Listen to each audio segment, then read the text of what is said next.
We must have a vision for life far more compelling and rich than the toxic myths flogged by the cheerleaders of corporate consumer society, says Cecile Andrews. Cecile Andrews, America's sage of simplicity, in her new book, Slow is Beautiful, challenges our more and faster is better society and shows how we can live better with less speed and less stuff.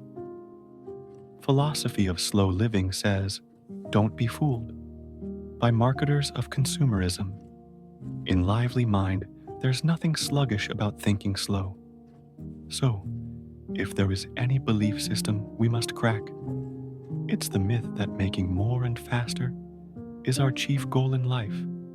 We must understand something that comes before all else is integrity, kindness, honesty, and social responsibility."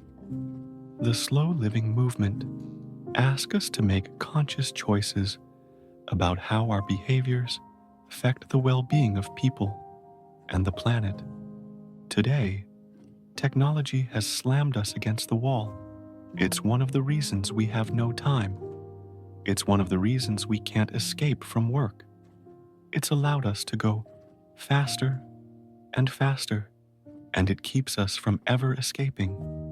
We're always connected. Peter Wybrow, author of American Mania, says, "We are being pushed to our physical and psychological limits because we are under such acute time and speed pressure. We're being driven out of our minds with the stress of speed. Everyone understands this on a basic level and complains about it. No one defends it as healthy or sustainable, but we seem to be helpless to address it." Let's take example of food. Today, we gobble food on the run. We eat with one hand while driving. We take 10 minutes for dinner while watching television. Family members are so busy they rarely eat together. We diet constantly and deny ourselves food. But at the same time, we've become obese. In this fast-paced world, our relationship to food is completely destroyed. It's destroying us, and it's destroying the planet. We can see it, and yet we deny it. For several years, we've been destroying food, pumping it full of preservatives and hormones, pouring insecticides into the soil, spraying plants within an inch of their lives. We're processing food into something that tastes delicious but not healthy, something that can last longer but lack nutritional values. Who would have expected this to happen to the things we rely on for sustenance? And then, to cap it all off, we now have the slow food movement, an idea whose significance may save us from all the destruction we've created. The slow food movement, an Italian effort to preserve traditions of conviviality around food, is much more significant than it might at first appear. It has become a way for resisting the destructive forces in modern life. It became the badge of a sea change circling the globe as a way to deal with both our personal and our cultural problems. The slow food movement emerged in Italy in the late 80s in reaction to McDonald's moving into Rome. Its instigators knew immediately that introducing fast food to Italy could destroy its tourist base. Who would come to the Piazza San Pietro if it turned into some dull suburban strip mall? The Italians could see that fast food was really a symbol of a way of life that embodied blandness and sterility and the destruction of the well-being of people and the planet. What we found exciting was that the slow food movement wasn't just trying to change life on the personal level by encouraging people to take their time eating good food in good company. The movement understood that personal change can only go so far. Sooner or later, if corporate farming continues to have its way, there won't be any good or healthy food left. So, the movement has gone on to focus on the health of the environment and biodiversity of food. Further, it encourages small farmers, small restaurants, and shopkeepers, and helps them maintain their heritage.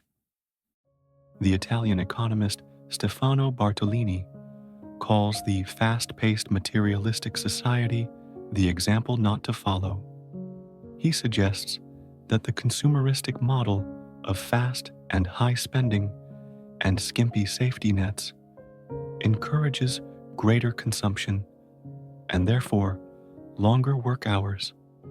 The pressures of work and consumption create stress and leave people little time for each other, increasing loneliness and unhappiness, while at the same time creating a less sustainable natural environment.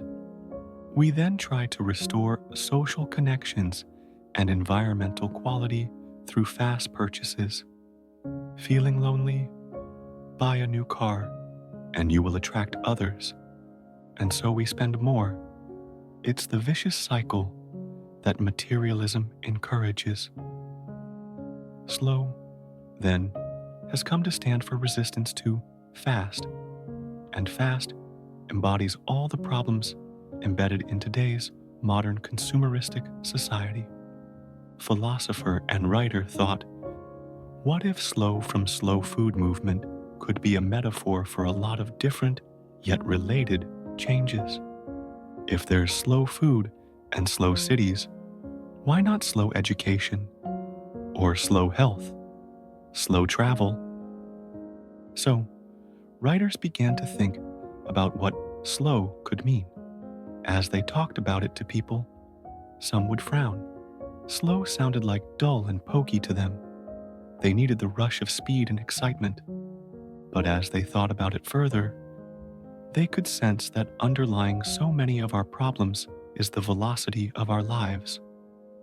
Maybe there is something to simply slowing down.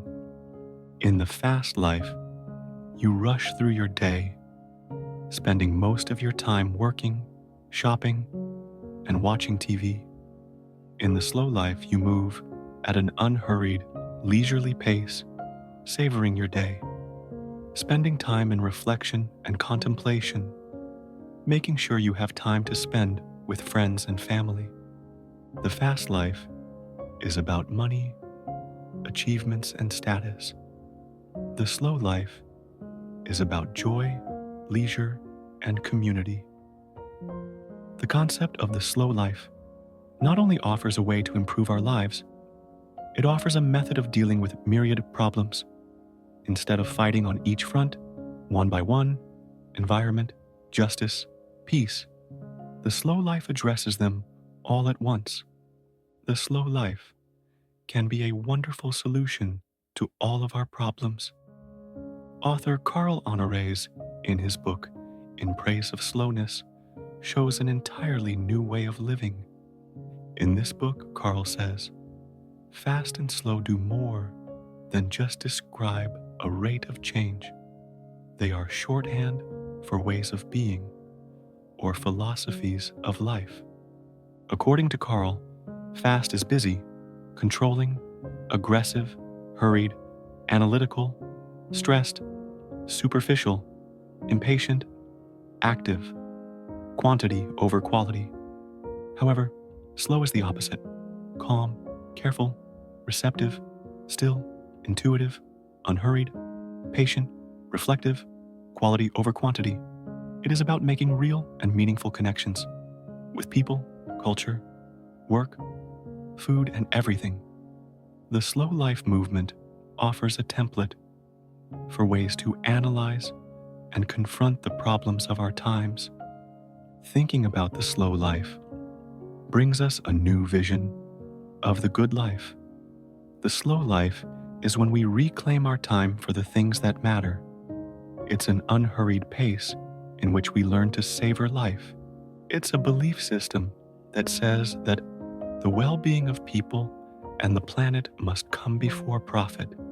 It's a subversive counterculture meant to undermine the corporate consumer society. You are probably wondering just how you leave the fast lane for the slow path, the fast track for the slow go. Alternative visions for achieving slow is to take back your time. In the slow life, you try to strip your life of the inessentials so that the essentials can come through. It means constantly asking yourself, do I want to do this? Does it need to be done? Can I get out of it? And for this, we can derive some inspiration of the slow life by looking in more depth to where it all started, the slow food movement. This movement is not only fascinating in itself, it's highly symbolic, because food is at the core of life. We can say that the way we engage with food is the way we engage with all of life. And in the slow food movement, we're urged to savor our food. Just as we learn to savor our food, so we must learn to savor our lives. For fast-acting relief, we must try slowing down. That's all for today's video. If you enjoyed this video, please don't forget to give it a thumbs up and subscribe to our channel for more empowering content. Thanks for watching.